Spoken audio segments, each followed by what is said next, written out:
Hi guys, welcome to సినీ చౌరస్తా. ఈరోజు మనం రీసెంట్గా రిలీజ్ అయిన అంబాజీపేట మ్యారేజ్ బ్యాండ్ సినిమా గురించి డిస్కషన్ చేసుకుందాం. చిన్న పాత్రతో మొదలుపెట్టి హీరోగా ఎదిగిన నటుడు Suhas. Colour photo, writer Padma Bhushan చిత్రాలు మంచి గుర్తింపుని తీసుకొచ్చినాయి. కథల సెలక్షన్లో కూడా ఒక డిఫరెంట్ స్టైల్ కనబడుతుంది మనకి. ఇప్పుడు మళ్ళీ అంబాజీపేట మ్యారేజ్ బ్యాండ్ మూవీతో థియేటర్లోకి వచ్చిండు. ఈ సినిమా ట్రైలర్ చూసిన తర్వాత నాకు చాలా ఎమోషనల్ హిట్టర్ లాగా అనిపించింది. ఈ మూవీని దుష్యంత్ తన స్వీయ అనుభవాలు, తన ఊర్లో జరిగిన ఘటనల ఆధారంగా తీసినాడు.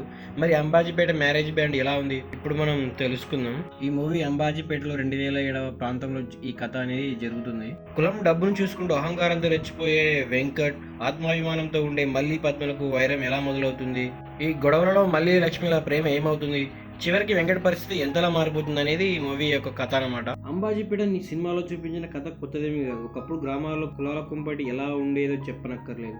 తక్కువ కులాలకు చెందిన వారిపై ఎంతటి వివక్ష చూపించేవారు అందరికి తెలిసిందే. కుల వృత్తులు చేసుకునే వారి మీద ఎలాంటి చూపు చూసేవారో తెలిసిందే. కులాలు, పెద్దోళ్ళు, ధనికులు, ప్రేమ అనే పాయింట్ల చుట్టూ ఎన్నో కథలు వచ్చాయి. ప్రేమ కథలు అంటే కులాలు, డబ్బుల ఏదో ఒకటి అడ్డుపడుతూనే ఉంటుంది. అయితే ఈ చిత్రం కేవలం ప్రేమ కథే కాదు. ట్రైలర్ చూస్తే ఇది కేవలం ప్రేమ కథ అని అనుకుంటే చాలా పొరపాటు. ఆత్మాభిమానం కోసం పోరాడే ఓ మహిళా కథని చెప్పొచ్చు. ఈ చిత్రానికి సుహాస్ హీరో అని పోస్టర్ల మీద అనిపిస్తుంది, కానీ సినిమా మాత్రం శరణ్య పోషించిన పద్మ పాత్ర చుట్టే తిరుగుతుంది. మహిళను కేంద్రంగా చేసుకుని ఇంత బలమైన పాత్రను రాసుకోవడం ఈ మధ్య కాలంలో జరగలేదు. అసలు పద్మ పాత్రను రాసుకున్న సీన్లు కానీ, డైలాగులు కానీ దర్శకుడికి దండం పెట్టాల్సిందే. ఎలాంటి పరిస్థితి వచ్చినా ఆత్మాభిమానాన్ని వదులుకోలేమని పద్మ పాత్ర చెప్పే డైలాగ్స్ అద్భుతంగా అనిపిస్తాయి. చావనైనా చేస్తానంటూ చావుకు సిద్ధపడుతుంది, కానీ ఆత్మాభిమానాన్ని మాత్రం వదులుకోదు. ఇంకా పోలీస్ స్టేషన్లో ఉండే పద్మ యాక్టింగ్ కానీ, యాక్షన్స్ విజిల్స్ పడతాయి. పద్మ ఈ చిత్రానికి హీరోనా అనిపిస్తుంది. పోలీస్ స్టేషన్లో విలన్ని ఎగిరి కాల్చుతారనే సీన్కి మాత్రం స్క్రీన్లు చినిగిపోవాల్సిందే. ఒక హీరోకు అలాంటి సీన్లు పెట్టడం కామంగా చూస్తుంటాం, కానీ ఈ మూవీలో శరణ్యకు అలాంటి అదిరిపోయే సీన్లు పెట్టారు. అక్కడే దర్శకుడు పాస్ అవుతాడు. ఇలాంటి విలేజ్ లవ్ రివెంజ్ డ్రామాలను ఇది వరకు కొన్ని వందల సినిమాలు చూసి ఉంటాం, కానీ ఎప్పుడు కూడా ఓ లేడీ క్యారెక్టర్ ఇంత పవర్ఫుల్గా చూపించలేదు. ఫస్ట్ హాఫ్ స్టార్టింగ్లో కొంచెం స్లో అనిపిస్తుంది.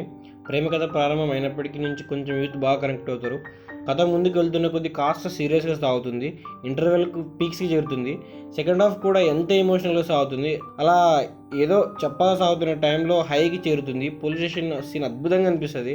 ఆ తర్వాత మళ్ళీ కాస్త నెమ్మదించినట్టుగా అనిపిస్తుంది. క్లైమాక్స్కి రొటీన్కి భిన్నంగానే రాసుకున్నాడు. చంపడం పరిష్కారం కాదని, మనలాంటి వాళ్ళు చంపితే హంతకుడే అంటారు అంటూ హీరో చెప్పే డైలాగ్స్ అద్భుతంగా ఉంటాయి. గౌరవం పేరు తర్వాత గారు రావడానికి ఎంత కష్టపడాలో అంటూ పద్మ చెప్పే డైలాగ్స్ కూడా చాలా బాగుంటాయి. పద్మ పాత్రకు సినిమా మొత్తం కూడా మంచి డైలాగ్స్ పడ్డాయి.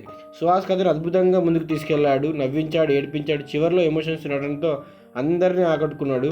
ప్రీ క్లైమాక్స్ కానీ, క్లైమాక్స్లో కానీ అద్భుతమైన యాక్టింగ్ని చూపించిండు.